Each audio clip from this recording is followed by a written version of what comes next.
Hello and welcome back to Brendan Moyer's Playwright Corner, where I read plays, poems, or whatever's currently striking my fancy at the moment. Today we're going to be finishing out our Strindberg escapade with The Great Highway, a wayfaring drama with 7 stations, written just before his death in 1909. The characters in order of appearance are the hunter, the hermit, the traveler, Miller Adam, Miller Eve, Miller Adam's wife, the girl, the schoolmaster, the blacksmith, the waitress, the organ grinder, the photographer, Euphrosyne, Goddard, Clara, the Japanese, Mueller the murderer, the child, the woman, and the tempter. During Scene 7, The Dark Wood, Chopin's Nocturne 13, Opus 48, No. 1 is played, softly in the distance until the end of the play. Scene 1. In the mountains. A signpost with 2 arms, one pointing upwards, the other down. A background of dark thunderclouds. Later the storm breaks. The hunter enters and looks at the signpost. The hunter. Where have I got to? And how far have I come? There the track leads up and there goes down. Descents the common way. I want to rise. And yet the signpost has thrown out its arms, as if in warning of the upward way. Danger then, many dangers on that path, so narrow and so steep. That does not scare me. I delight in danger. But I must pause here for a little while, and breathe, and think, gather up and find myself again. Myself which they stole from me. I lived too long among humanity and gave away my soul, my heart, my thoughts. The rest they took, they stole. They fettered me with friendliness, with gifts I did not want. Yes, it was warm down there, passing from home to home with fair spread tables, music and flowers, glasses, light. But it grew too warm and stifled me, and so I cast my moorings. Threw overboard my ballast, all that weighed, however dear, and see, I rose. Here I can breathe my heart's seed leaves. The tender lungs can open to the air. No dust, no smoke, no breath breathed by another poison my blood. White, pure snow of sublimated vapor. Water diamonds, you lily flowers crystallized from frost. You flower of heaven strain through the cloud's black sifter. Oh, blessed silence. Draw your silken quilt over the head of a tired traveler, who seeks his bed while whispering this prayer. What's to the north? A cliff of slate. A cloud like a schoolroom blackboard, and yet unwritten on. What a din! Now comes the teacher, and silence falls upon the class. Nature is silent when the great teacher speaks. Look now! A lightning flash from east to west. In flaming ink he writes his name on blue-black cloud. I know thee. Eternal, unseen, yet seen, thou stern compassionate. The mountain firs bow down. The brooks are mute and still. The frightened chamois falls to knee. The vulture bends his naked head. All nature trembles before the mighty Lord Creator. And I, who took his name in vain, I bow myself in shame, meanest of all before thy mighty throne. Look! The clouds burst. The curtain pulled is drawn aside. What do I see? You lovely earth, you temptress pulling me down again. How you have decked yourself in green of hope and blue of faith and the rose red of love. The pine tops painted by the setting sun. The cypresses of tombs and night. A marble temple set on high to honor or to happiness. A grotto. the grey Sibyl's home who scares the nymphs from olive groves. Here comes the sun. What a sparkle of frost's rose diamonds. The clouds are edged with silver, the blue-black capes are hung out in the wind to air. But what is this? Who veils the sun and draws a shadow on the pure white snow? Imperial eagle, gold-breasted Chrysatos, knight of the air in gilded mail with a knight's chain around your neck. What? Are you sinking? Do you seek the valley when wings tire and your rudder tails no power to steer your course aloft? Yes, that's his will. Down, down to rest and breathe the breath of warm humanity, and smell the fragrances of the clover fields. For surely there it's summer still. There water falls down from the clouds like pearls, here it's like brilliant square-cut diamonds. There the brook chirps, here it's struck dumb. Here wastes of snow, although white flowers, down there white daisies. Up here, down there, hither, thither, one is driven to equal good and equal ill. Enter the hermit. The hermit. Whither? Quo vadis, traveller? You have come halfway, and now look back. Excelsior, that's been your motto hitherto. Is it so still? What are you seeking here? Myself. The self I lost down there. What have you lost down there? Surely you cannot find again up here. That's true. Yet were I to go down, I lose still more, not to find what I have lost. You fear for your skin? Not for my skin, but for my soul. You do not love your fellow beings? Yes, all too much. Therefore I fear them too. To love is to give. Give! But they will not receive. They only take. Nor will they take the gift without the giver too. The shepherd gave himself for the sheep. Dust unto dust. But the spirit belongs to God. You fence well with your tongue. You ought to wield the pen. In any case, half of your life is gone. Don't force the issue. Premature birth can never bring you to full growth. Live your life out. Return and do not fear. The highway's dusty, brush it off. Ditches on either side, fall in, but rise again.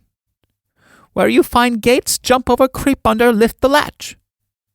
When you meet people, take them in your arms. They will not bite. But if they bite, what harm? If you are ducked, then shake the water off. Scatter your coins, they'll come up to you again. Up here there is not anything to win. For stone is stone and snow is snow. But human nature is another thing. I know that well. Could I but sit among the audience and watch the play.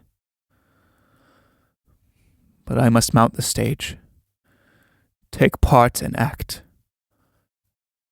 And once I play a part, I'm lost, forgetting who I am.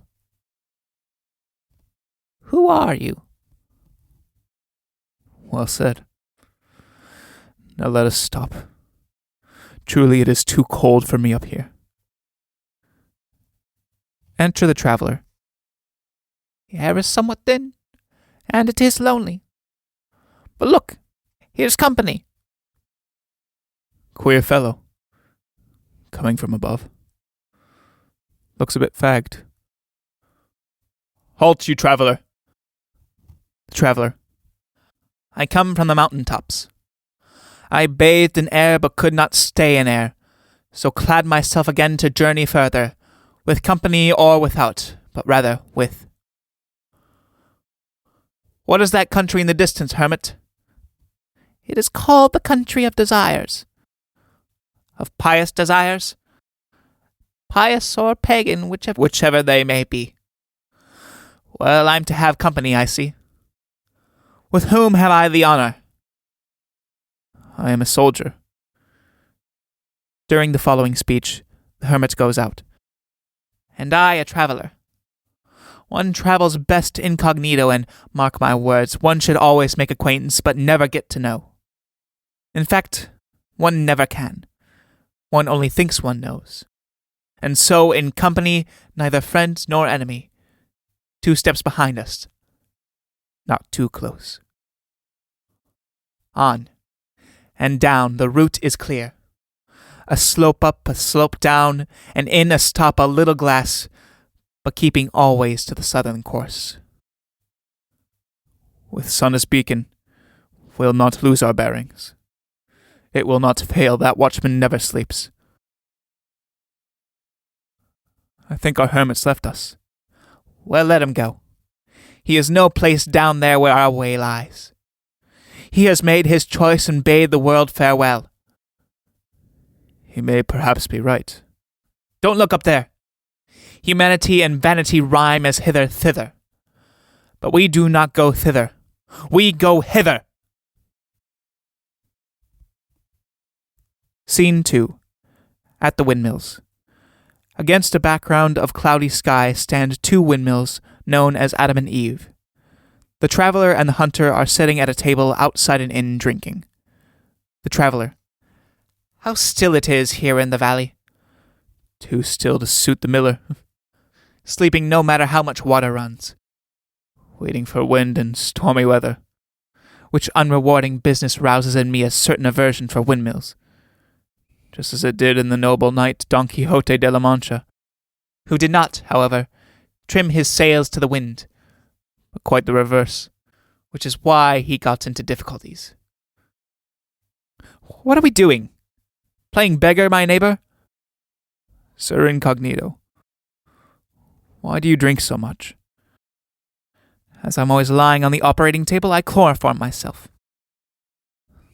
Then we'll ask no more. Perhaps I said too much. To think that I can't guess what you are. Stop trying to guess. It's far pleasanter. Certainly, yes. It's been cloudy all day today. Let me drink a bit more. Then you'll see it's clearing up. Drinks. Do you know Greek? Do you understand what inos means? Inos means wine. Yes, it means wine. So you are educated, are you? Noli me tangere. Do not touch me, I sting. Have you noticed that a grape is like a bottle? And its tendrils like a corkscrew? The implication's clear. But the juice of the grape has none of the characteristics of chloroform. So the grapes have been crushed underfoot and rotted in dregs and giraffe. So that the spirit of wine is set free from the filthy body of matter, and rises to the surface like sea foam, out of which Aphrodite was born, naked, without even a vine leaf to cover herself, for clothes are only a consequence of sin. Are you always as serious as this? Are you always as frivolous as this? Which of us 2 is the more inquisitive? Now he is stretching out his tentacles, obeying the universal law of attraction, followed by mutual repulsion, which is why it's best to keep 2 steps apart and march in open file, according to the agreement made day and date as above. Full stop. Here come the actors. Miller Adam and Miller Eve appear in the distance. The traveller. May I borrow your pince-nez? I can't see very well. Takes the hunter's glasses. What's this on the glass? It's like hoarfrost or crystallized water. Or salt. A tear that is dried. Warm at the source, very soon it cooled and became rock salt. The steel of the bridge has rusted. He weeps often, but in secret. Rivulets of tears have carved a course down from the eyes to the smiling mouth, to quench the smile that would kindle a laugh. Poor human being. Your mask is torn, and when you show your teeth, one cannot tell if it's a bite or a smile. The play is beginning. An idyll of the windmills. A pastoral in a minor major key. We'll watch. The Millers take the stage. Miller Adam. True, neighbour. Today we're both in the same boat, as there's no wind at all. All the same, I'm thinking of having your mill moved, as you interfere with my progress. Miller Eve. You mean I take the east wind from you? On the other hand, you take the west wind from me. So we're quits. Miller Adam. But my mill was here first, and yours was just built out of malice. Things go badly for both of us now, so it would be better if they went well for one of us. For you mean? Miller Adam. For you mean? Miller Eve. Yes, of course. Miller Adam. But when I said one of us, I meant the better of us. The one who has right on his side. Which would that be? Miller Adam. Is it for us to judge in this matter? I have a better grain bolter than you. And my Eve grinds quicker too, turns more easily and has new sails. But my Adam was built before your Eve. And my mill hopper is made of boxwood. Stop. We'll ask those gentlemen over there. The Traveller. So now we're to be dragged into it. The Hunter. They'll grab us as witnesses. Perhaps even as judges. In order later on to override our judgment. Enter the wife of Miller Adam. Wife. Come along now, husband, and have your dinner. Wait a bit. I can't do that. You should learn never to be in a hurry. Never. Never. So long as the world remains and the word holds good. And the cabbage will get cold. Is it cabbage? Well, that's another matter.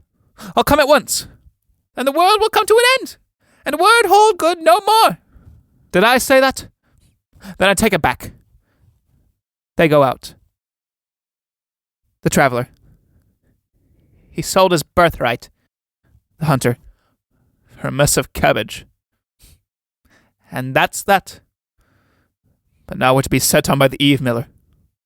Look, now he's spying on us. And hesitating. He wants something of us. Some bit of information to increase his knowledge.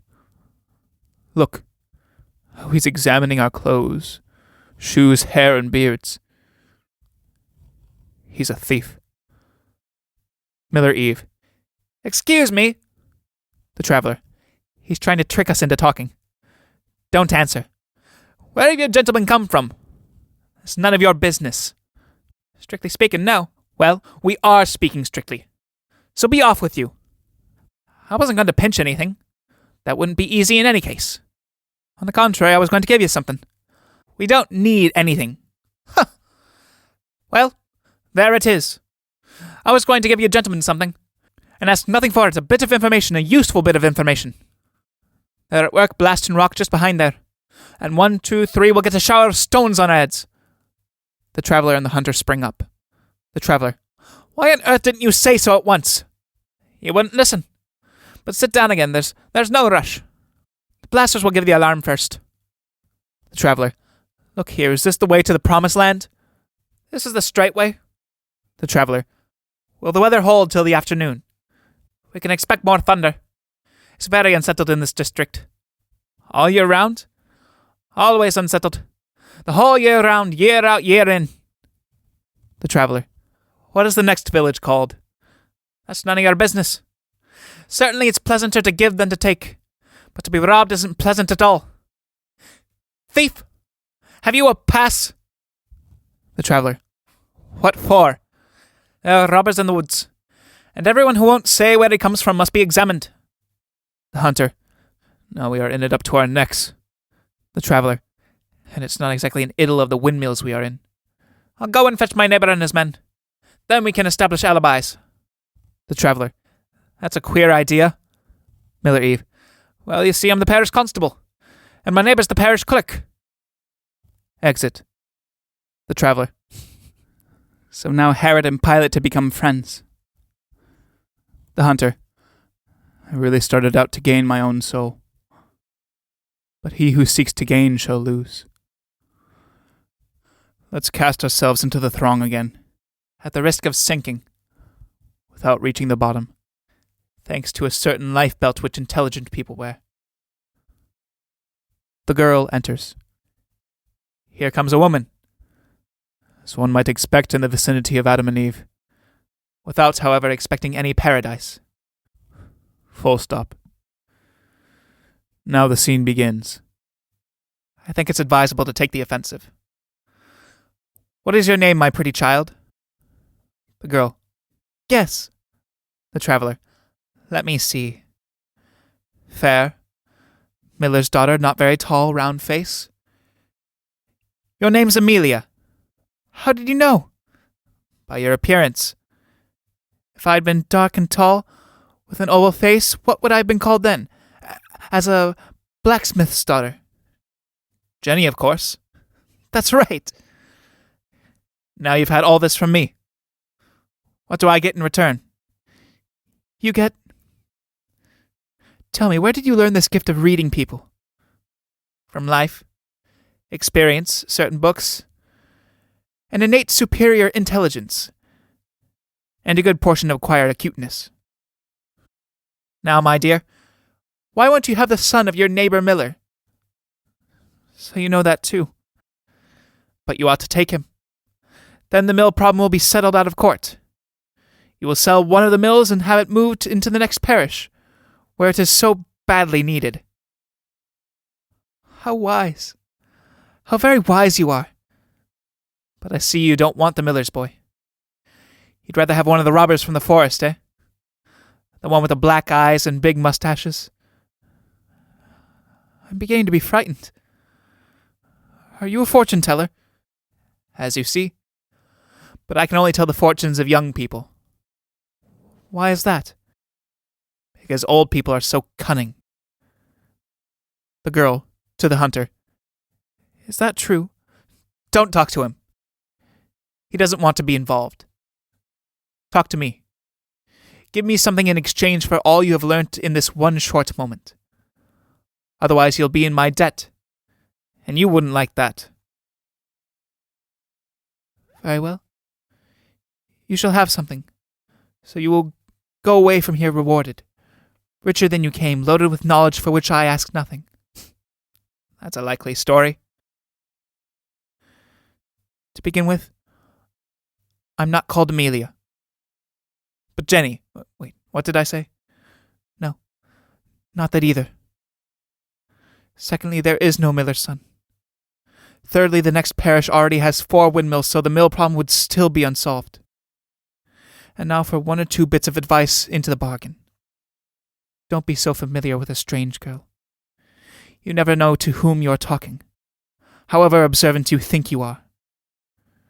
And don't be disloyal to a friend when a third person comes along, or else when you are alone again and need him, he may not be there. I haven't been disloyal, yes. Just now, in order to gain my favor, you tried to make him look ridiculous. That wasn't nice. Now you are on the defensive. And if you were to ask me my name now, I wouldn't answer as you answered the miller when he was trying to save you from the robbers in the forest. The hunter, rising. Won't you have a seat, young lady? It's true I am a young lady. From the manor, and not a miller's daughter. To the traveller. Go to the miller and give him my compliments. Then you'll get the pass. Go on. Just give him my compliments. But I must know your name. The girl, sitting down. I don't give my name to strangers. And if you were a respectable man, you wouldn't ask for it. Go along. Exit the traveller. You are lucky. You who roam the world meeting people, get to know them. The hunter. Know them. True. One cannot know. But one grows acquainted. Scarcely even that. But guessing riddles is a way to pass the time. Because what's said does not mean much. Just so it has to be translated. For every language is a foreign one, and foreigners we are each to each other, all travelling incognito. Incognito even to ourselves. You have a grief, and yet are not in mourning. You dress as miller girl, yet are a lady. And your companion? Only an acquaintance, and entirely unknown. What do you think of him? Everything and nothing. So far I haven't summed him up. What were you doing up there? Breathing. And forgetting. But why forget? Without memory our life is nothing but an empty waste. And with it, a cargo foundering the ship. Ships without cargo most easily capsize. Therefore one takes a ballast and takes in the sails. Like a windmiller. Yes. Otherwise the wings would break. But it turns better on the heights. Best of all down there. Out on the plains, where the air is so dense you can see for miles. Can count the country churches with the naked eye. There all the stars of night appear, not on the horizon, but in the zenith. The zenith is everywhere, once the horizon has been reached. Tell me, was I once there? You are there now, where you strove to get this very morning. Is it not sweet to find the new when the old is won? And that country in the distance. Press on and you will reach it. But if you tire, it will recede. No mortals reach the pole star in the zenith. Yet still they journey and return. And others travel the same road and are forced back. Do as they do, but learn while on the way. One drags and dredges, nose down in the nadir, but eyes time from time lift to the zenith. A horn sounds. The hunter, alert. Do you hear? I hear, but I do not understand. I will translate. You hear only sound, but I hear words. What does the horn say? Give answer now. Where are you? Where? The horn answers. Here. The girl. Is someone calling you? The horn is heard again. The hunter. Come hither. Come hither, come hither, hither. I hear you are a soldier. I see it, rather. They are calling you. We part as briefly as we met. Not quite so briefly. Not so lightly. Come with me. Just a little way to the next village. As your companion? Such ones are found at the bar of every inn. How cruel you are.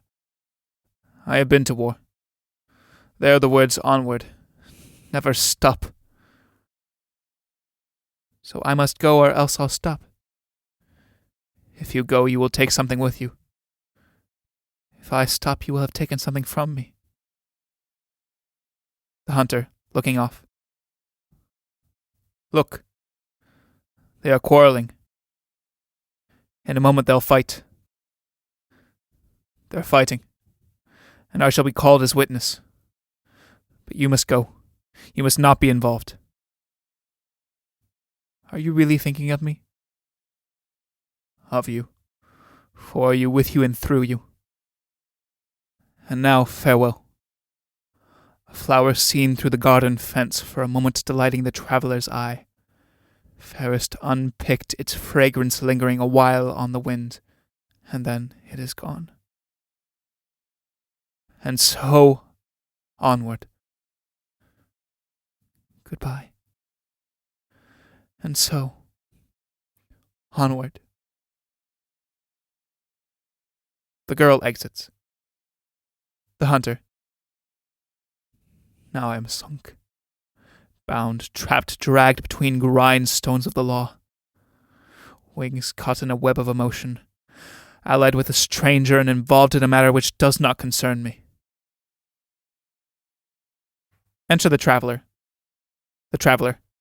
Are you still here? I thought you'd gone. You must really have a faithful disposition. Did you get into a fight? I gave the miller a punch on the jaw for making a fool of me. All that stuff about blasting and robbers in the forest was a pack of lies. And now we're summoned to appear at the autumn assize. I as defendant, you as witness. Did you give our names then? No. I took 2 names at random. The hunter. What a risk. Now they can have us up for perjury as well. Going and getting oneself tangled up in this way. What did you call me then? I said you traveled under the name incognito. That satisfied the yokels? Am I to give evidence against you? Yes, in 3 months' time. Let's make the most of our liberty and get going. They say there's some festivity in the next village. What sort of festivity? Oh, a kind of battle of flowers. And an ass's gala, at which the biggest dunce in the village gets a crown of gold paper. How very odd. What's this village called? It's called Assesdean.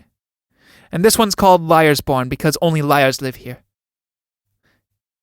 And then they marched. Parasagas tres. 3 leagues. And so they did. They march out together.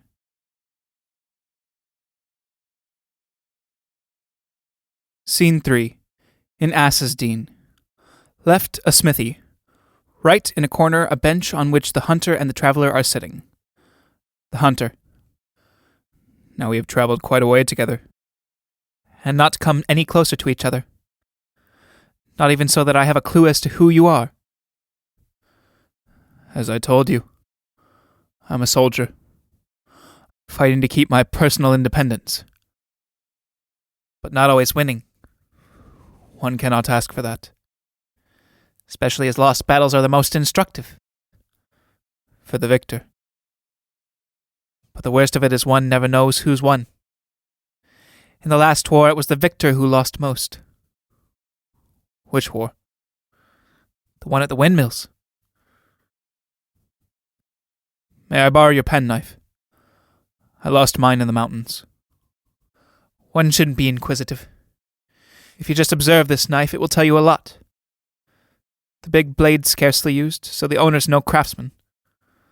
The little blade, on the other hand, shows traces of lead and coloured crayons. He may, therefore, be an artist, but perhaps only an amateur. The corkscrew's worn, that he can understand, and the bottle opener too. But then there's also a gimlet and a saw. Yes, and a skeleton key which is far more significant.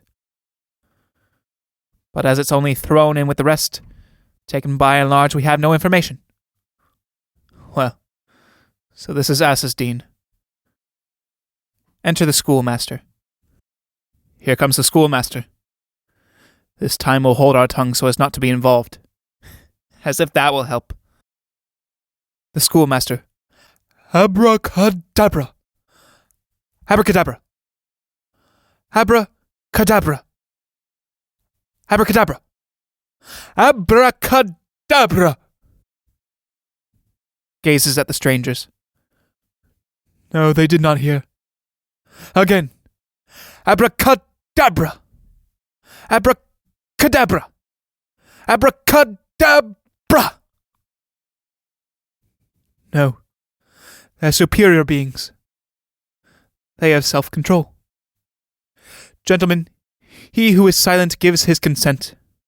I've come to ask if you will receive a deputation of the leading intellectuals of the village, who will engage you in a battle of words.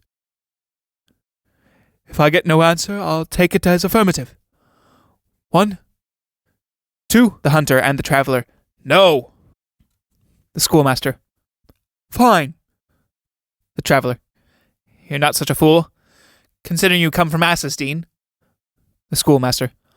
I'm the only sane fellow in this place. Therefore I must make myself out to be an imbecile, or else they'll shut me up.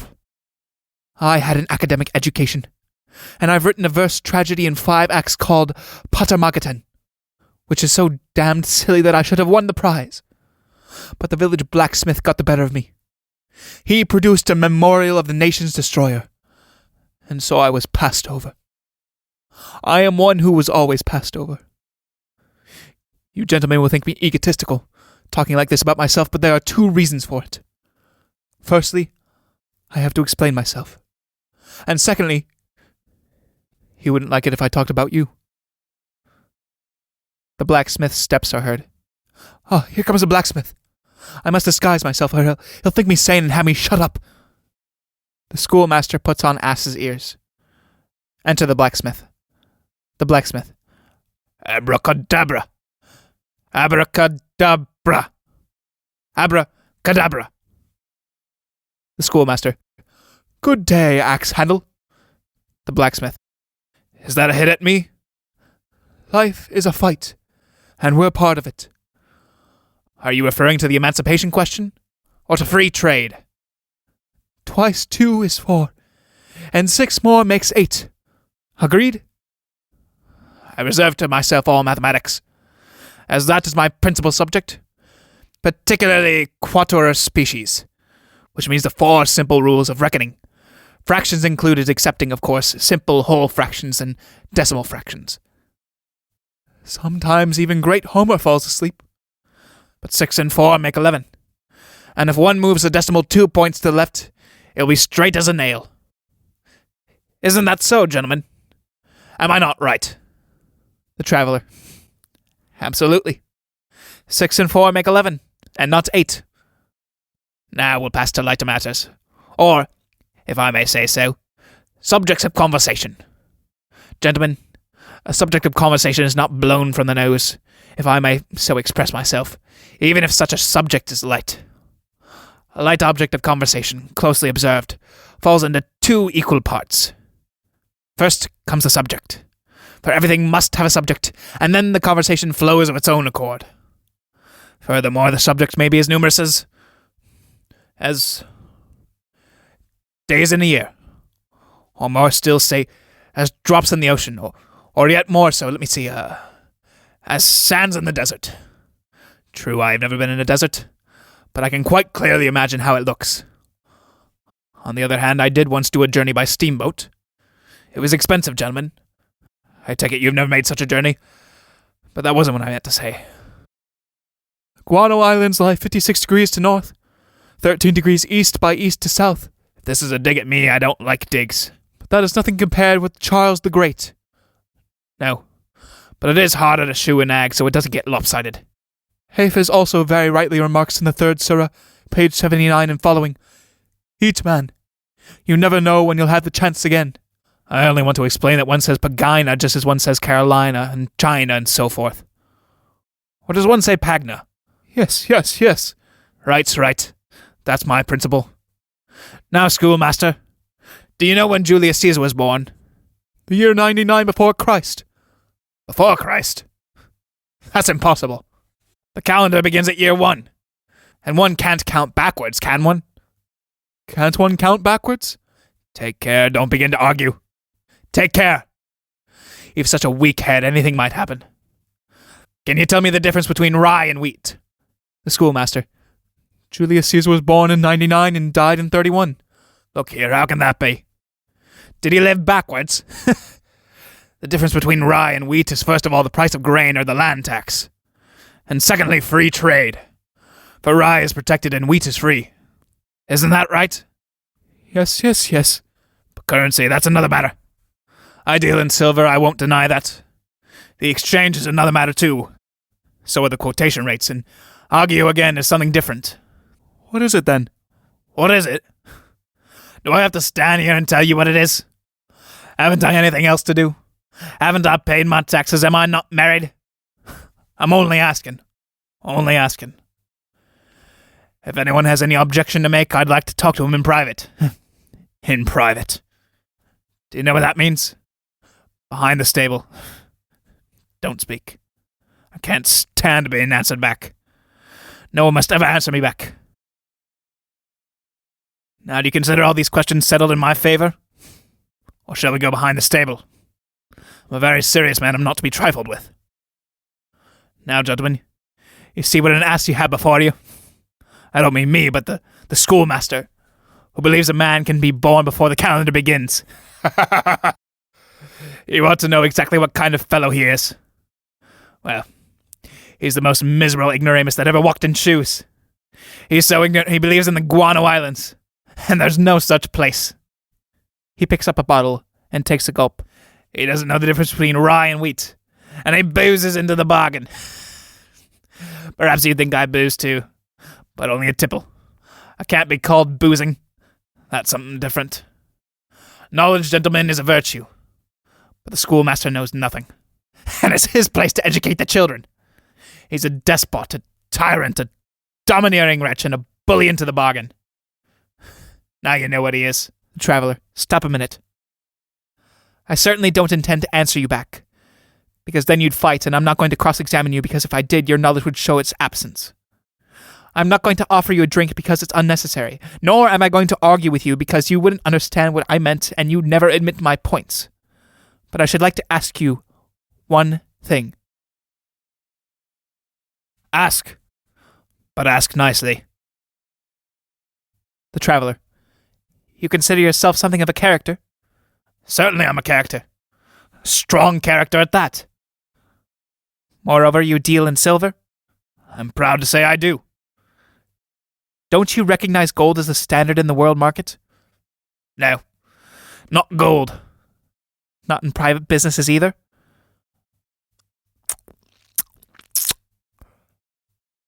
I must think a while.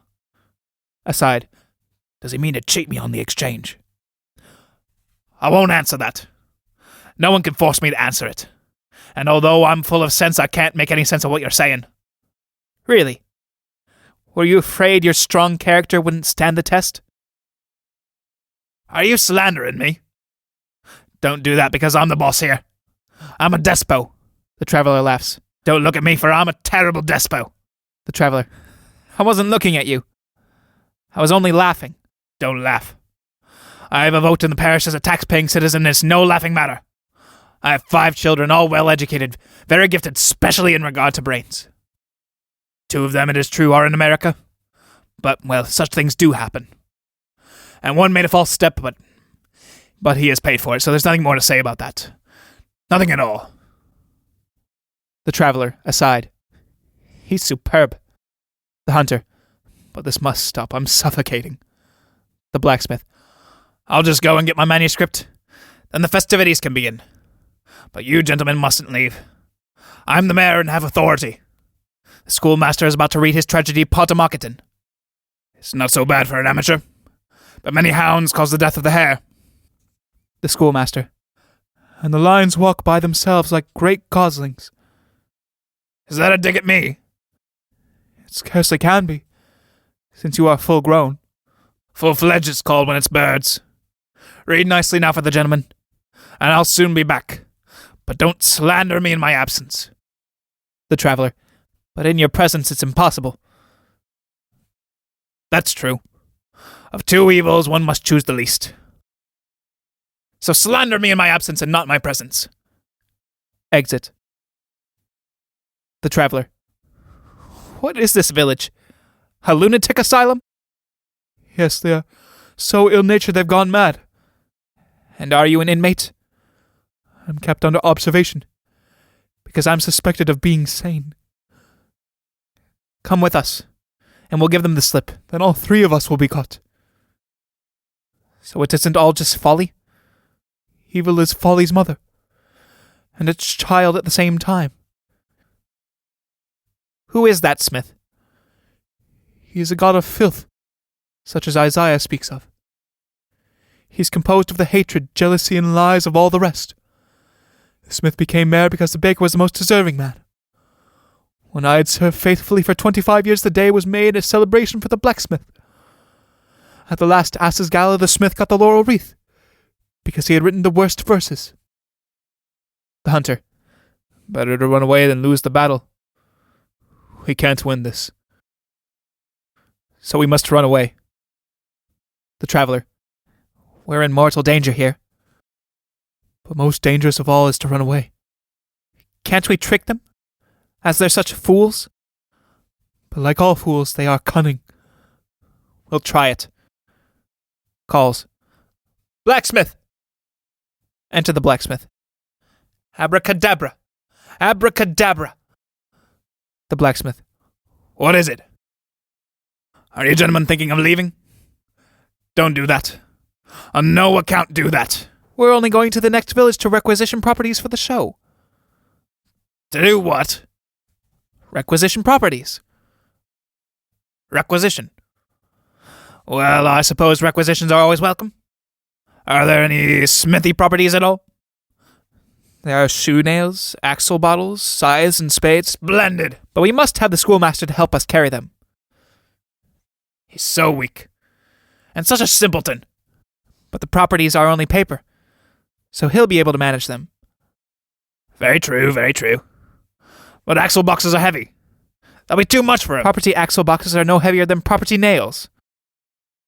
Very true, very true. Well, go along then. But you must come back. Don't you realize that if one goes, one's bound to come back? Wait a minute. What is it that goes and never comes back? That's the clock. But we are not clocks, so we will come back. That's logic. And I understand it. But wait a minute. Don't your clocks come back? They aren't clocks, they're watches. Ah, very true, very true. Clocks can strike, but watches are something different. And bells strike too, but they do not go. Ergo, but we're going. That's the main point. Exactly, that's the main point. And it's logical. I like logic in all walks of life. And I can only follow a strictly logical argument. Then don't follow us, for we aren't a logical argument. Exactly. So I will stay here at my post and you will go. Go along. The traveller. Sing the praise of the ass, you great rhymesmith. Wisest of all animals on earth, with your long ear trumpet you have the finest hearing of them all. You hear grass growing underneath the stones at the same moments you look both east and west. Strong character is shown in your stiff legs, and your own will is your master's law. When you should stand, you run instead. When whipped to run, then you stand still. That's really very well said.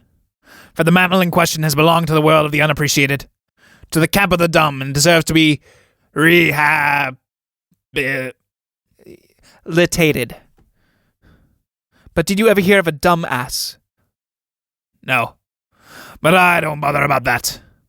I concern myself with the character, the strong character, and therefore I understand this misunderstood animal. Yes, indeed I do. Do you take your stand on that? I take my stand. Then we'll be off. Wait a minute. I take my stand, but I don't stand alone. I have public opinion on my side and a party. All right-thinking, enlightened, undeluded people. In short, the whole nation rallies round my banner. And from my standpoint, I'll show you are wrong. For right is right. Isn't that logic? The schoolmaster. The highest right is the highest wrong. And the voice of the people is the voice of God. Come in, people! Rally, nation! A few persons enter. The traveller. Here is the nation. But how few they are! These are few. But you don't see the massed ranks behind them. No, I can't see anything like that. You can't see them for the very simple reason that they are invisible. That's illogical. People, these learned charlatans maintain that there is such a place as the Guano Islands. Is there such a place? The people. No. Then these gentlemen are either liars or blockheads. Is there any punishment severe enough for such villains who spread lies? The traveler. Yes. There is one more cruel than any other. And that is exile. Not a bad idea. But we must have full evidence against them first. Here is one that asserts Homer slept. At times. At times or all the time, it comes to the same thing. That's mere sophism. Do you people believe that a poet can sleep? Have you ever heard anything so idiotic? One of the people. But surely he slept at night. At night? Is that an answer? Have I given permission for an answer? Come round behind this table and I'll give you an answer, I will. One of the people. Is it a matter of taking sides? Yes. People must take sides or else they're just characterless opportunists. The schoolmaster. To the blacksmith. Aren't you going to read from your Charles the Great now? Then we can get away from this brawl. The visitors are in a hurry. Aside to the hunter and the traveler. His name isn't Charles the Great, but we must call him that, or else we'll be put in the gaol. I heard what you said, and I saw you two sneering. He who sneers is an accomplice. Shut them up! You know what I mean, seize them! His name isn't Charles the Great, but we shall call him that because he definitely was great. Give them a punch on the jaw and lock them up until they come to their senses. The hunter, the traveler, and the schoolmaster are seized and are about to be removed. The hunter. But we have been exiled, and we must go to town to fetch properties. That's quite right. Everything's quite right. You have leave to go, but on your word of honor to come back, and on, or rather against, your promise to be grateful, for an ungrateful person is the heaviest burden on the earth. Now I have, it so happens, a wife who has a salon. Yes, it may sound ridiculous, but you see, it is a literary salon, and I shall expect you gentlemen to turn up at the first reception. The traveler. So we are free. But at what a price? The hunter. Can it be called freedom to be chained by one's word of honor to the forge of a literary salon? Be off with you! But the nation is to stay. As the hunter, the traveler, and the schoolmaster go, the curtain falls.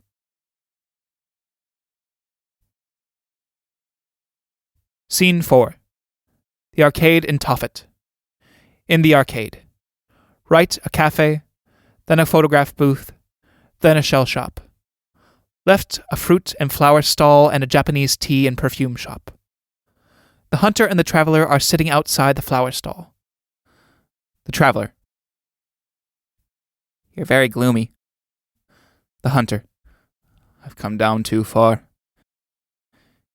You've been in Tophet before? Yes. I lived here once. I could see that.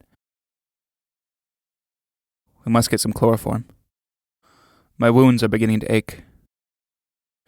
Vinu met circenses. There'll be plenty of free shows here. This appears to be the town sewer through which everything runs. He waves towards the cafe. A waitress brings wine. Won't you be recognized here? Impossible. I've let my beard grow and cut my hair. Besides, I washed my hands this morning. In this town, one is never recognized if one washes. But the waitress is staring at you. Perhaps I resemble one of her former friends. Here comes a little entertainment. Enter the organ grinder with a monkey. Come along, musician, and we will redeem our heads for a good sum. The organ grinder. Heads? The traveler. Well, ears then. You'll get a gold coin here not to play.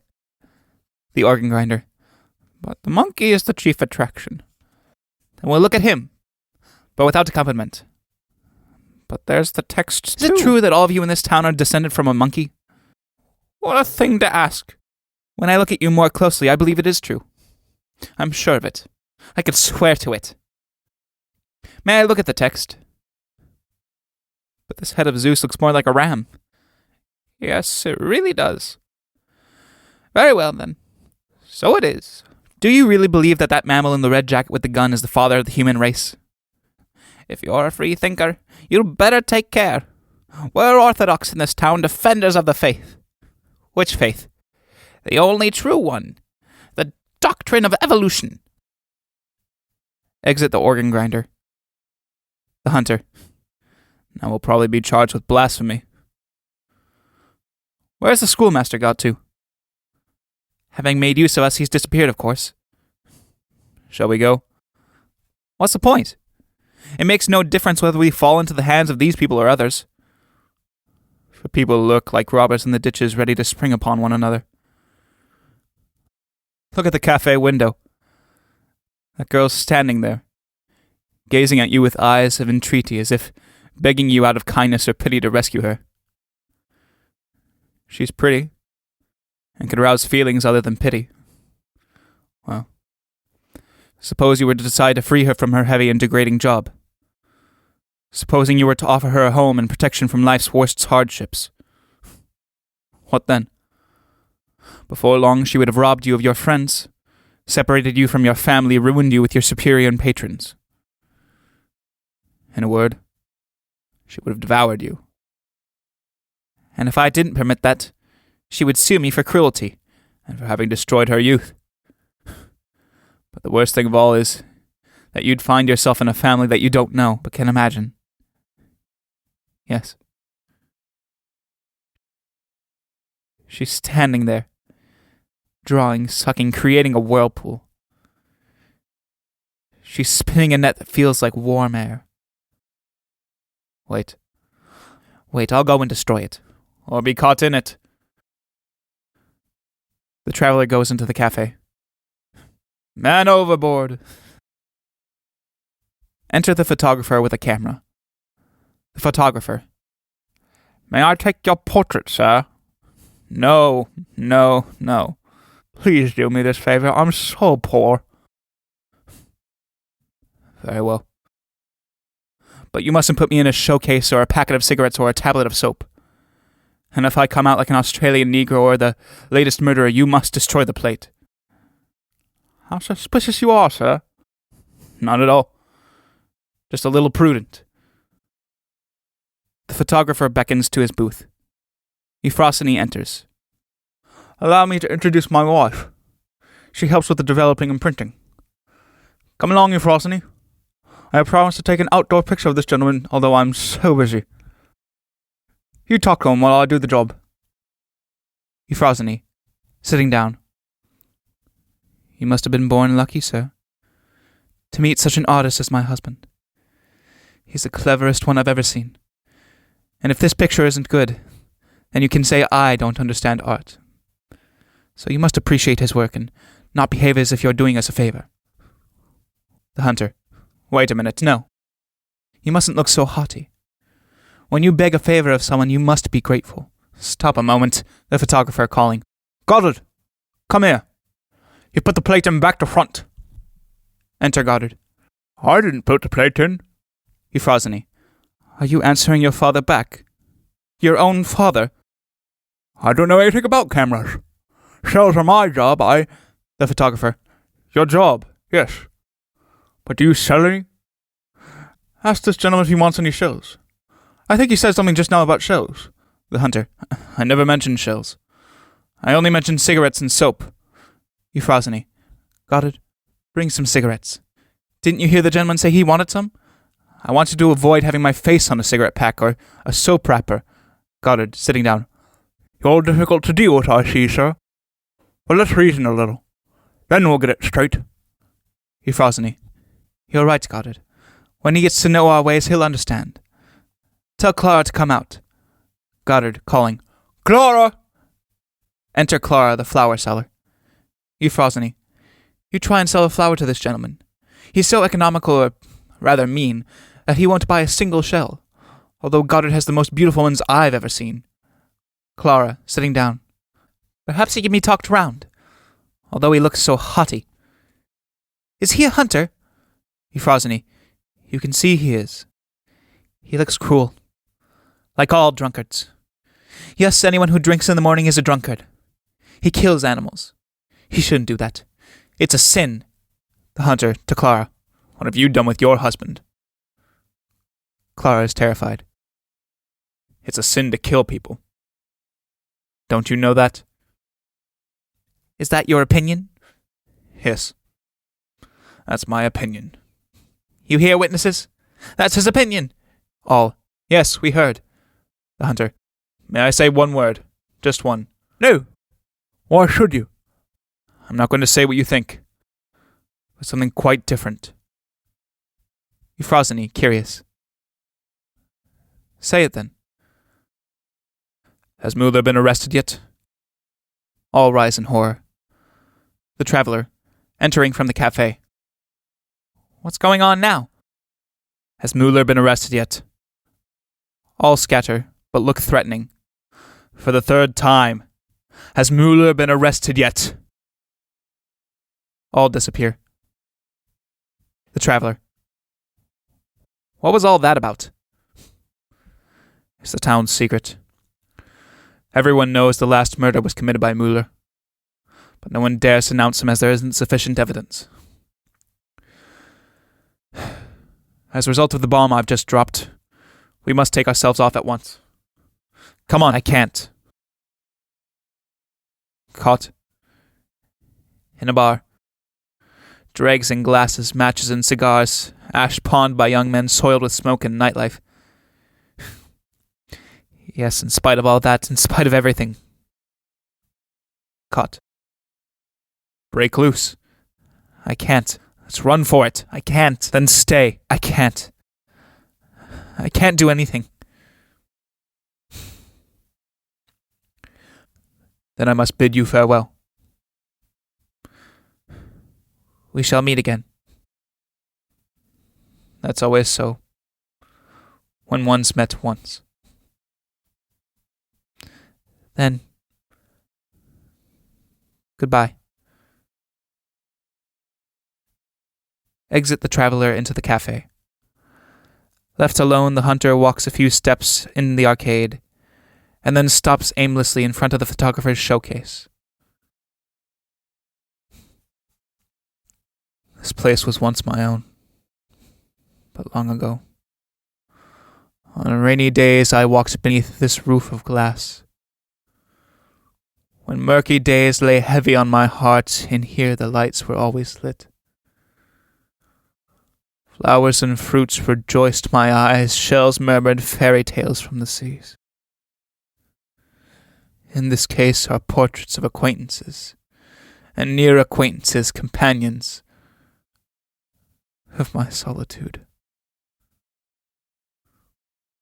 One look, one expression was enough for me to feel my kinship with these mortals. There they still are. Here is my oldest friend.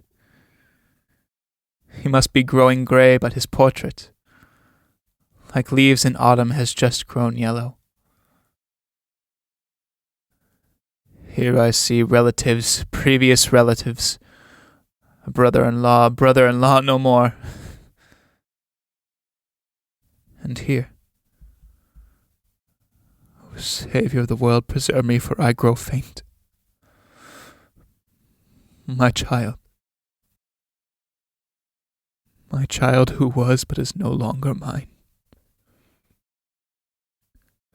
Another child who is yet mine. And here was my cafe, our table. For a long time now, all this has ceased to be. Yet it exists. In memory. That fire which never can be quenched, which burns but does not warm. Which burns, but does not burn away.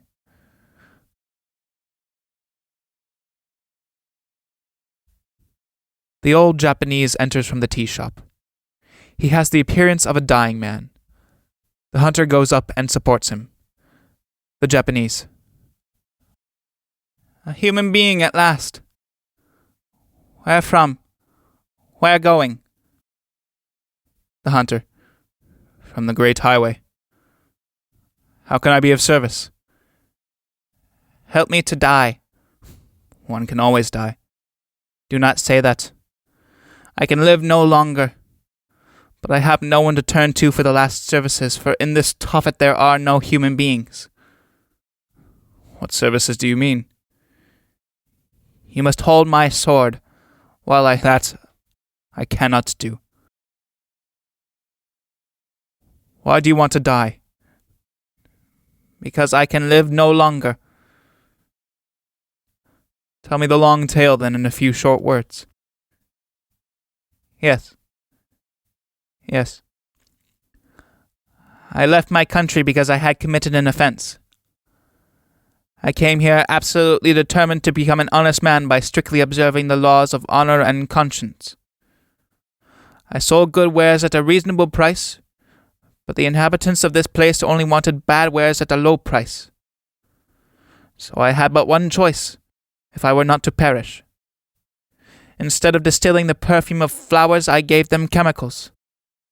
And instead of tea leaves, I gave them leaves of sloe or cherry. At first my conscience was silent. I had to live. But one day, 15 years ago, I woke up. Then it was as if all I had been, all I had done was written in a book. And now the book was opened. Day and night, night and day, I read all the false entries, all the irregularities. I struggled, but in vain. Death alone can liberate me, for the evil is in my very flesh. My soul I have purified by suffering. In what way can I help you? This way. I shall take a sleeping draught and become as one dead. You will have put me in a coffin, which will be carried to the crematorium. But if you were to wake, that is just what I am counting on. For a moment I shall feel the purifying, redeeming power of the fire.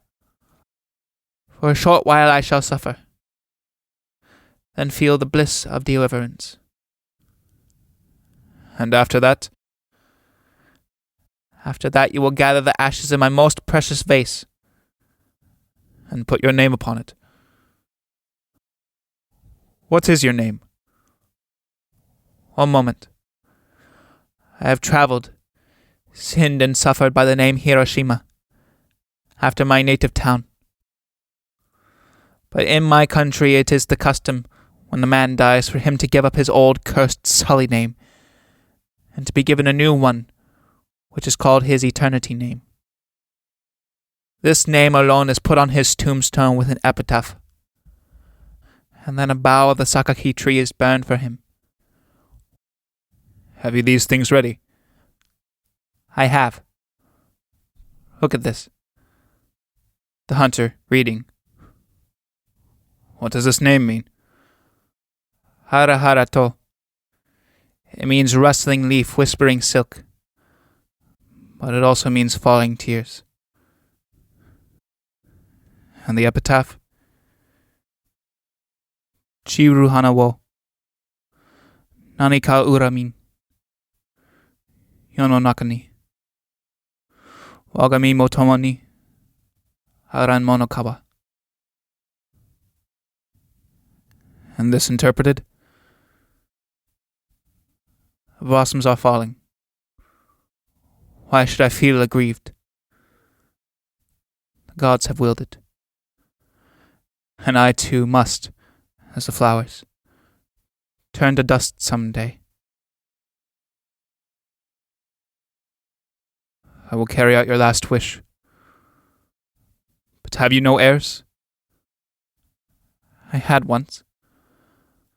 I had a daughter who came here 3 years ago when she thought I was going to die. She came for the inheritance. But when I did not die, she grew angry, could not hide her feelings, and went away again. Since then she has been dead to me. Where is this that we have talked of to take the place? Outside the town. At the crematorium. Are we to go together or to meet there? We shall meet in the arbor of the inn. I have only to bathe myself and shave.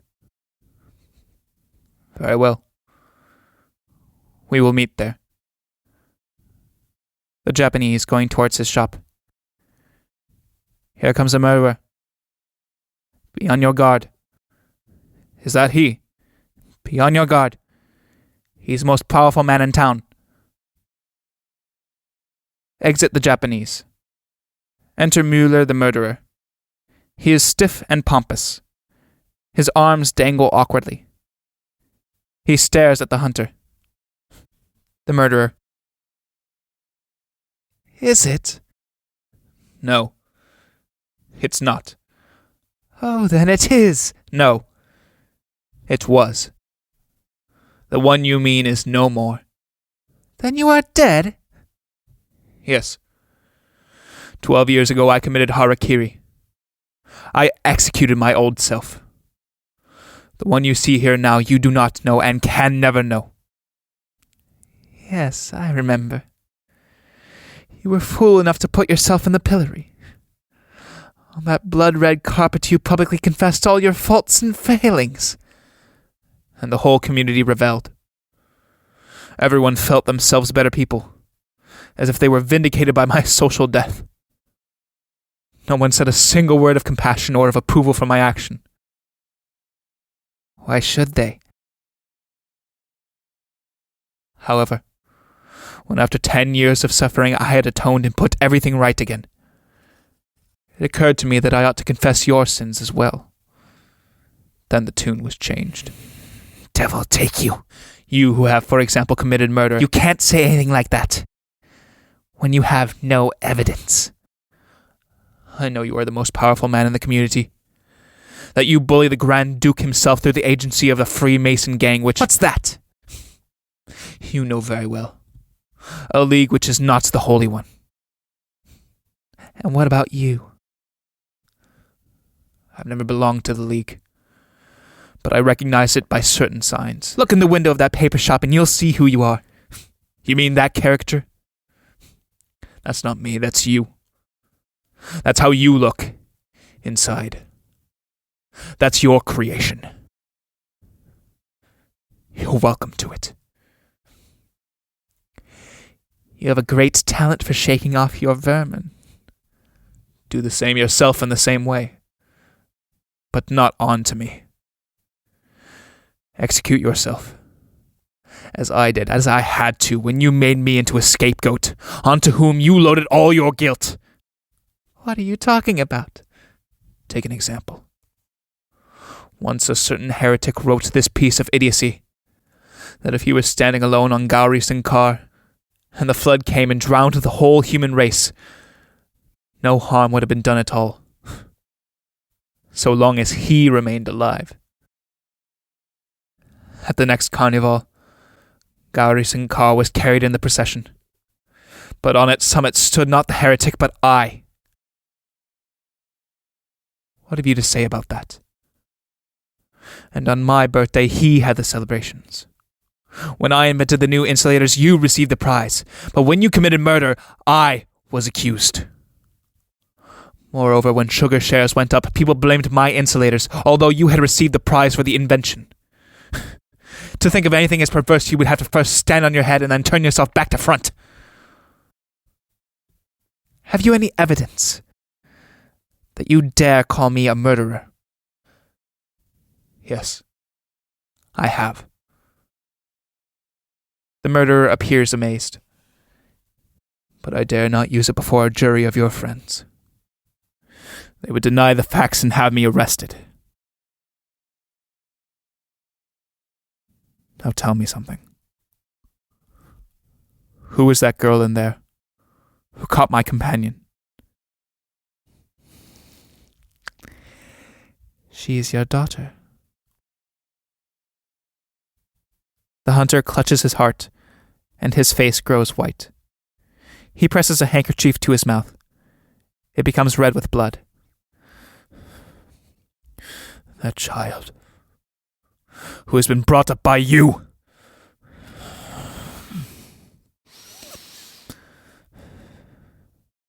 Now I must go to the crematorium. He goes out.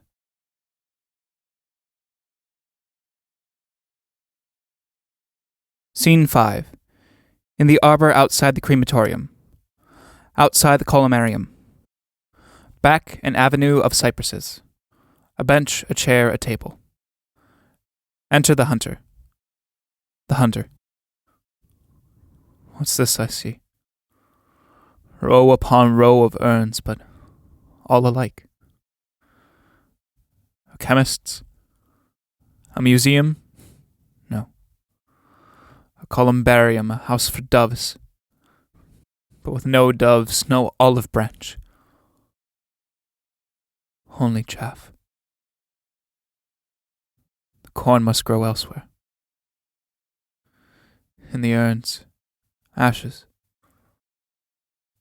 So all must be alike, as dust resembles dust. Once human destinies, these now bear numbers and are labeled. Here rests. Yes, I knew you. But you would never learn to know yourself. And you went disguised through life, your long and heavy life. When I unmasked you, then you died. Idolater. That was your name, your character. One had to worship your wretched wife and hateful children. Had to. Or else be victimized. Each Saturday cut to pieces with a flint knife or lynched, or by the Sunday press deprived of bread and honor. The murderer, who has been listening, enters. You light of Tophet state. Around your bier you called the nation, and though dead, counted the wreaths and threatened vengeance on those who stayed away.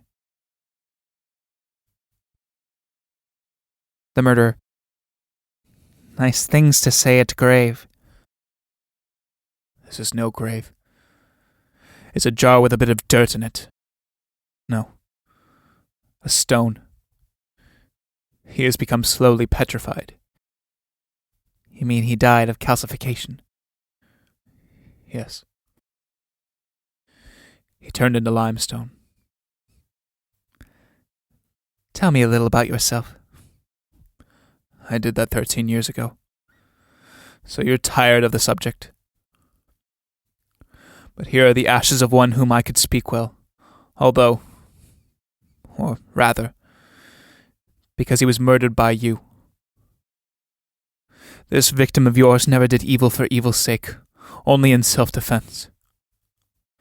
And when he refused to become an accomplice, he was killed and stripped of all he had. The Japanese appears in the background. The murderer. You go round with that rascally Japanese. You mean to strike me down now? As that tycoon did? Don't speak evil of the dead. Say, poor man. You say that about rascals who stick their fingers in the sugar bin, but never about your victims. Now be off with you. Quick! I shall go when I wish. The hunter displays his bloody handkerchief, and the murderer turns to go. I can't bear the sight of blood. That's one of my peculiarities. Since the 4th of April. The murderer slinks out. To the Japanese. Are you ready for your journey now? The Japanese. I am. Let us sit down here until the furnace has been heated up. Gladly. They sit.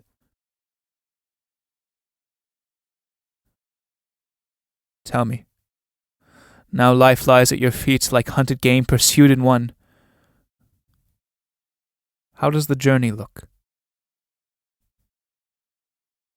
The Japanese, after a pause. A line with many coils, like the image of a script on blotting paper. Back to front, forward and back, up and down. But in a mirror, you can read the script.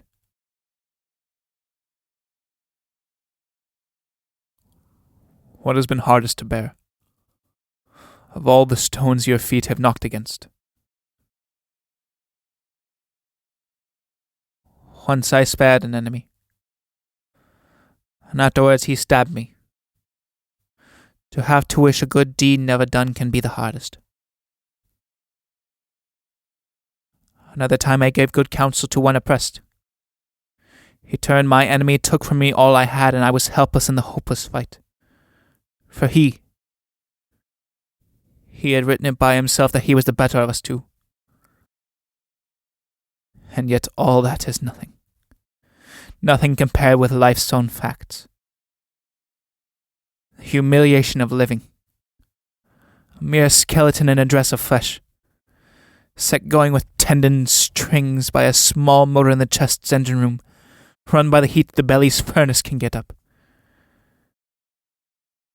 And the soul. The spirit sits there in the heart like a bird in the bosom's cage, in a hen coop or a fish creel. You, little bird, soon shall I open the cage, and you can fly to your own land, to the glowing sunlit isles where I was born but may not die.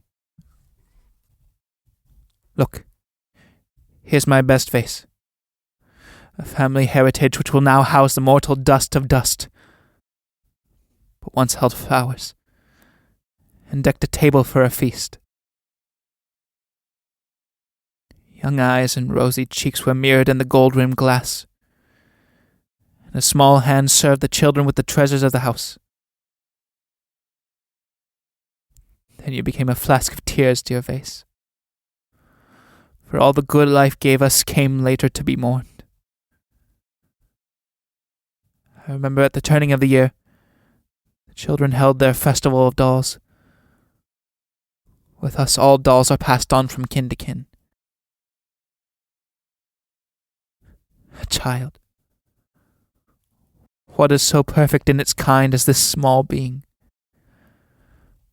Not man, nor woman, yet both and neither. A human being in miniature.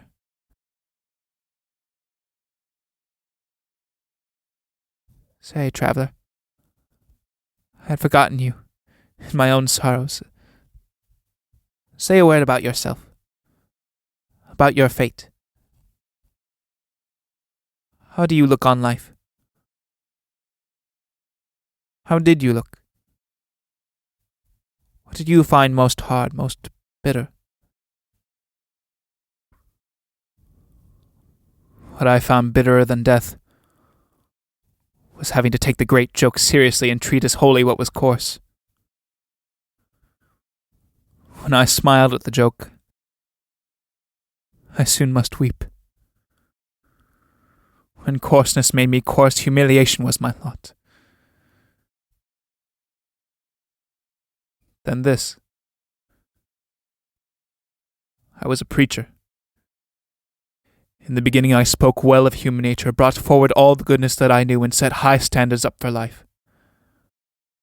Ideals, they are so called. Those bright banners on the signal posts calling mankind to joyfulness.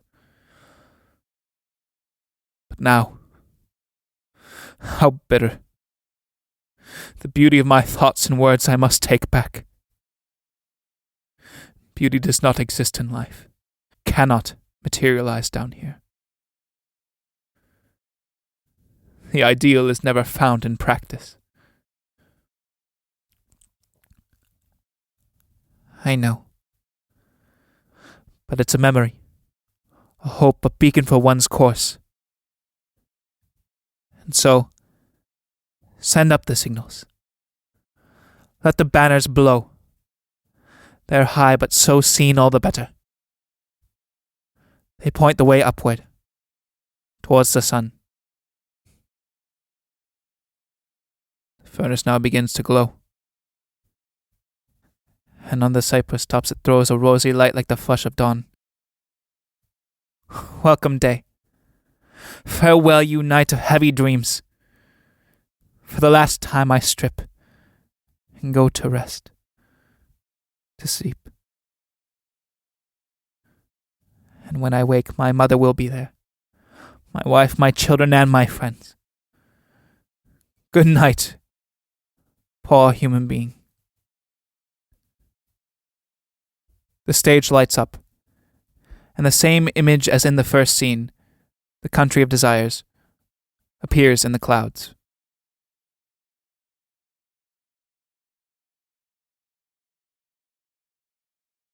Scene 6. At the last gate. Back, 2 white gates opening to a low sandy beach and blue sea. Left, a wooden house, painted red, the hunter's home, in a beechwood. It is an orchard and a box hedge. Left of the house, a small table, decorated for a child's birthday party.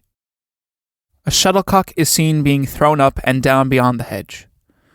A blue hooded baby carriage stands by the gate. The hunter enters, lost in meditation. Yes. Alone. That's how it ends if one tries to preserve one's life. And not to barter and haggle to get a position. Not to let oneself be stolen, not to let oneself be cowed. When first my brain awoke, and I grew conscious that I was shut up in a madhouse, a penitentiary sanatorium, then I wished myself out of my mind. That no one should guess my thoughts. Thelo mananai. I desired to be mad. Then wine became my friend. I hid. I veiled myself in drunkenness, in the fool's garb of drunkenness forgotten, and none guessed who I was. Now that has changed. The drink of oblivion has become the drink of memory. Everything I remember. Everything. The seals are broken, the book lies open, and read themselves aloud. And when my ears are weary, then I see. Everything. Everything I see. Waking from his thoughts. Where have I come to? The sea? The beechwood and the hunter's home. A shuttlecock rises in the air and falls, and here's a wicker carriage with a newborn child. The blue hood arching like the sky over the sleep of innocence. Behind the shutters of that small red house, a man and a woman hide their happiness. For happiness exists, it's true, but brief as lightning, sunshine or convolvulus. One blossom, and one day, and then it's gone. Smoke rises from the kitchen. Beyond's a well-stocked larder, a little cellar underneath. A veranda full of light facing the wood. I know just how it all must be. Just how it was. And there's a birthday table gaily spread for a young child. A little altar to childhood, to hope, to innocent joy built on its own happiness, and not on others' ruin. And there's the beach, with white, clean, soft, warm sand with shells and pebbles, and the blue water to dabble in with naked feet. The garlands of leaves, the paths all raked, for friends are coming to a children's party. They have watered the flowers of my childhood. Blue monkshood with 2 doves inside. Fritillary bearing a diadem, a scepter, and an orb. The passion flower of suffering in white and amethyst, with cross and lance and nails. Sipped by the bee which from its heart draws honey where we find only gall. And here, Loveliest of trees in a child's garden, from dark green leaves peep out in pairs the white heart cherries, red and white. Young children's faces. Sister and brother playing, caressing, swinging in the wind. Between branch and stem a warbler has built his nest. Unseen singer. Song on wings. Hush! The gravel's crushed beneath small boots. Here come the sovereign. The child enters, takes the hunter's hand, and leads him to the baby carriage. The child. Walk closely and you can look at the doll. There's the doll. That's what we call her. But you mustn't walk on the gravel because it's been raked. Ellen raked it, for we're going to have visitors. It's my birthday today. Are you sad? What's your name, child? I'm called Mary. Who lives in that house? Papa and Mama. May I look at your birthday table? But we mustn't touch anything. No. I won't touch anything, little one. Do you know what we'll have for dinner today? We'll have asparagus and strawberries. Why are you sad? Have you lost your money? You can take a cake from the table, but you mustn't take the big one, for that's for Stella. You know, Stella had crumbs in her bed last night, and she cried. And then there was thunder, and we were frightened, so Mama shut the damper. Yes, she'd been eating a sandwich in bed, and it broke in pieces. It was that sort of crisp bread you get in the town. Now, shall we have a fairy story? Can you tell stories? What's your name? My name is Cartophilus. No, you're not called that. Ahasuerus, then. The one that's always wondering. Shall we talk about something else? Are your eyes hurting? Yes, child. They hurt so much. So much. You mustn't read in bed by candlelight. That makes one's eyes hurt. A horn sounds. Ooh, Papa's coming! Exit the child. My child. My child. She did not know me. How fortunate for us both. Farewell, sweet vision. I will not stand in the sun's path and cast a shadow on the youngest's plot. I know the father here. The mother too. A lovely image. An image wavering, but lovely. A memory, perhaps. Or more than that. A hope. A summer's day out in the woods beside the sea, a birthday table and a cradle. A beam of sunlight from a child's eyes. A gift from a child's hand.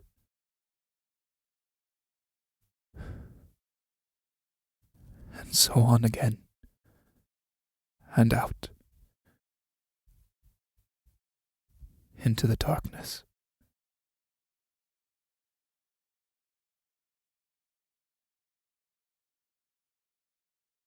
Scene 7.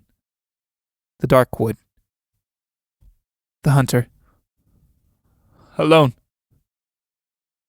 I have lost my way in the darkness.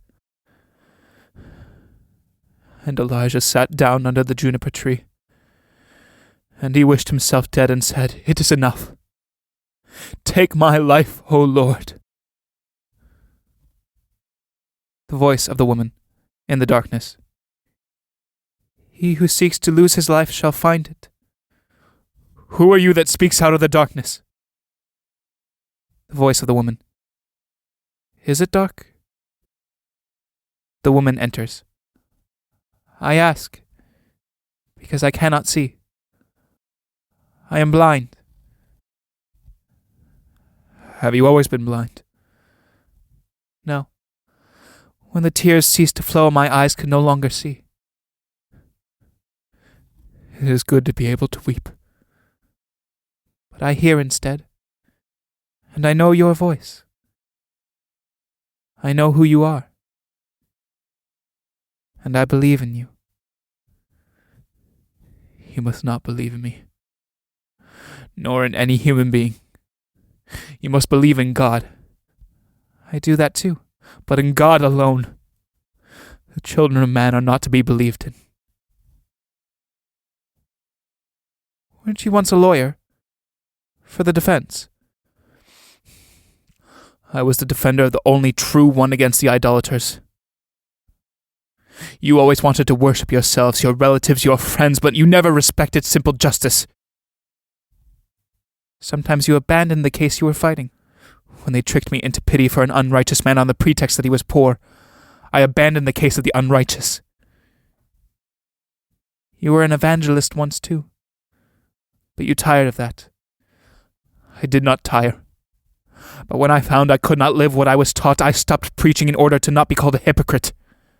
And when I discovered that nowhere was there any putting into practice any of those beautiful doctrines, I left their realization for the land of fulfilled dreams. And now? Are you dead? Yes. Socially, but not spiritually. I'm a fighter, and so I live. But I don't exist. Only what I have done. Good and evil. The evil I confessed and suffered for. With the good, I tried to do good.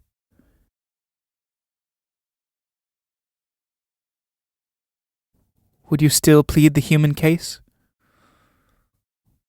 When it was right, not otherwise. Once, misled by the gratitude I owed a man, I fought a case for him, and in so doing caused great injury to an innocent person. That's how it is even with our best feelings. They beguile us into evil. You are accusing. Prosecutor, whom am I accusing? The ruling powers. Get thee behind me, Satan, before you tempt me to blaspheme. Satan. Yes, Satan. No one was as black as you, because you blackened me, so that I should be like you. And explain this to me. When I confessed my sins, you felt yourselves guiltless and thanked God you were not as I, and yet you were just as bad. Once, when I was a child, I saw an execution. What a bunch of hypocrites the crowd was. On the way home, they lamented his fate. Then they went to the tavern and spoke ill of the dead men and felt better themselves. And after that, some of them went back to the gallows and took the dead man's blood to cure epilepsy. They dipped their handkerchiefs in his blood. Look at this one. Oh, of course you are blind. Feel it then. Your eye is in your hand. Gives her the bloody handkerchief. It feels like red. And it is sticky. It smells like butcher's meat. No. I know what it is. I had a relative who died recently. He coughed up first his lungs and finally the heart itself. Did he cough up his heart? Yes. The hunter, looking at the handkerchief. I believe it. The goat, as we know, is not a clean animal. Yet on the great day of atonement he had to bear the sins of all. And thus burned, he was driven out into the desert to be devoured by wild beasts. That was the scapegoat. Do you mean that you have suffered for the sins of others?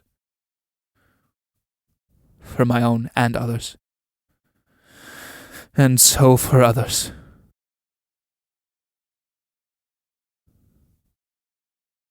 Weren't you something else before you became a lawyer? Yes. I was an architect. I built many fine houses. They weren't all good, but when I built well, they were angry with me because they were good. So they gave the work to others who did it worse. That was in the town of Tophet where I built the theatre. That is considered very fine. Remember it when I have ceased to be. And forget me. I don't exist. Only the good I did remains. Why did you have no pity for your fellows? The question's wrongly put. Did you see any pitying me? No. Then how could I reciprocate an emotion not granted me? Besides, who was it who first preached, mankind is to be pitied?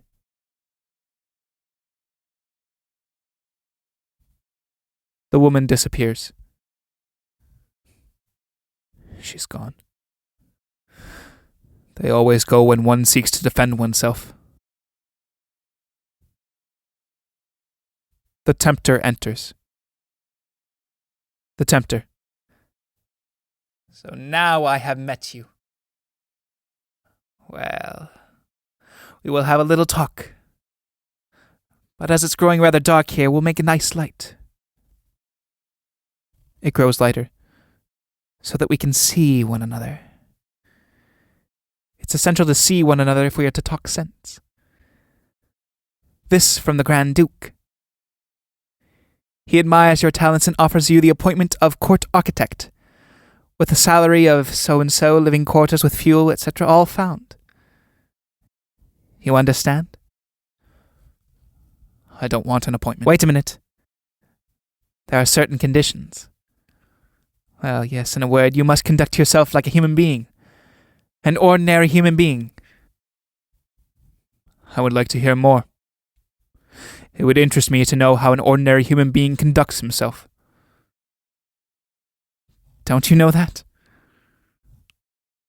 Why do you look so distraught? I can answer the last question in 2 words. I look distraught because I'm utterly confused. You see, to begin with, I was one of those people who believed what they are told. And therefore I was stuffed with lies. Everything I believed in was a pack of lies, and so my whole self is falsified. I have gone round with false opinions about people and about life. I have reckoned in false terms, passed off false coin without knowing it was false. And so I am not what I am. I can't mix with other people, can't talk, can't quote another's work of appeal to any statement for fear that it is a lie. Many times over I became an accomplice in that forge known as society. But when I grew like the rest, I went out and became a highwayman, a robber in the woods. Oh, that's just twaddle. Let's get back to the Grand Duke, who is asking for your services. He's not asking for my services. He's asking for my soul. He's asking you to take an interest in his great enterprise. That I cannot do. Leave me now. I haven't long to live, and I want to be alone to make up my accounts. If payday is at hand, then I will come with invoices, with bills and summonses. Yes! Come! Come with despair, you tempter, trying to gull me towards a coward's denial of the good giver. From the heights' pure air I came down here to walk a while yet among the sons of man and share in their small cares. But here, there was no open road. A ravine among thorns, one was caught in the thicket, leaving a shred here, a shred there. People offered, so as to take back with interest gave, so as to make the gift a debt, served, in order that they might rule. Set free, in order to confine.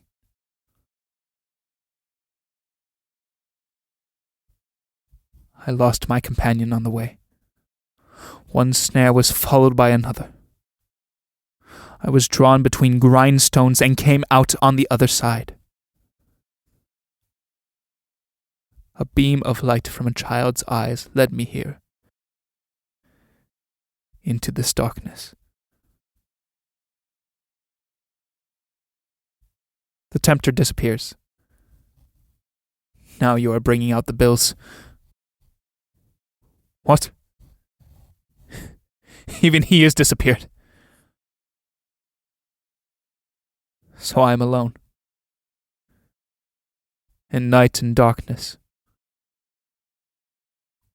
Where the trees sleep and the grass is weeping from the cold when the sun has set.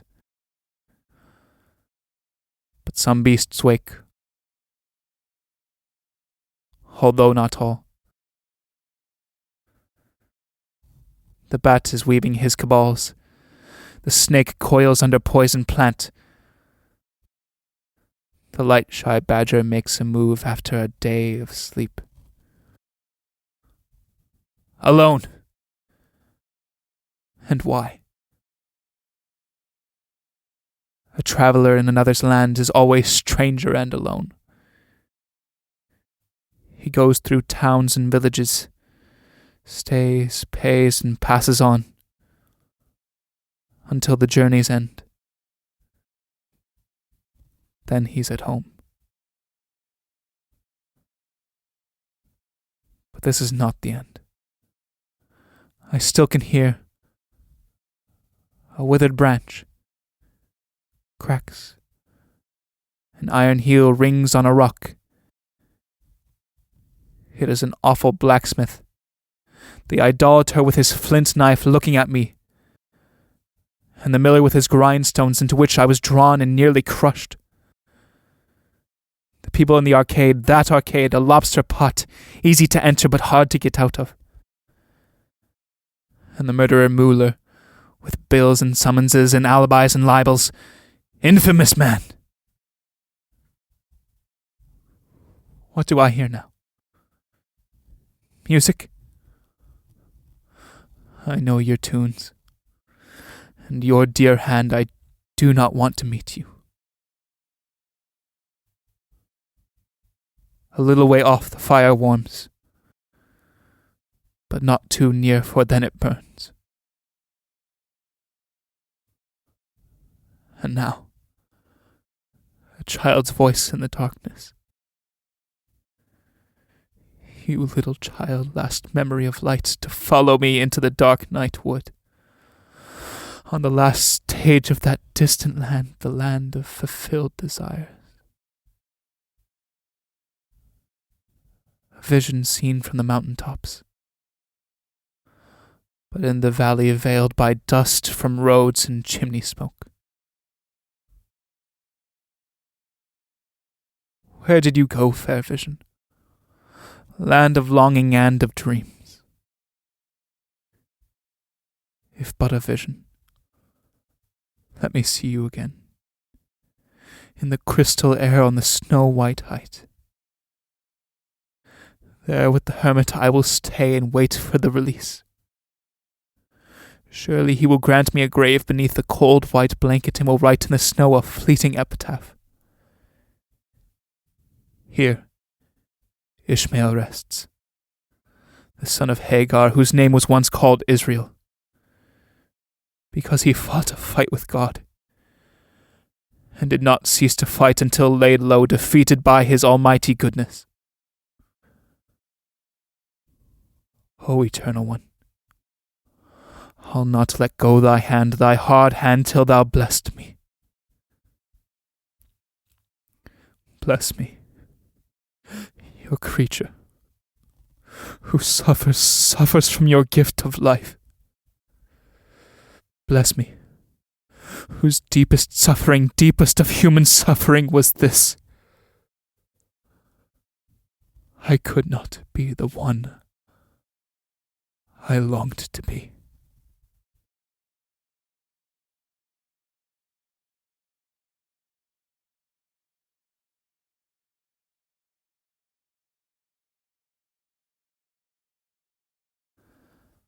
And that is the end of August Strindberg's The Great Highway, a wayfaring drama with 7 stations. I always forget how much I like that play. I've read it about probably 3 times before, but every time that last line always hits me like a gut punch, because that is one of my biggest fears in life, is to not get to be the person that I want to be, or to be able to do the things that I want to do. And so that's honestly part of the reason why I started this whole podcast, is because it allows me to act, and it also allows me to share my love of plays and share my love of stories and sharing it with the rest of the world. So thank you for listening. Thank you for giving your continued support.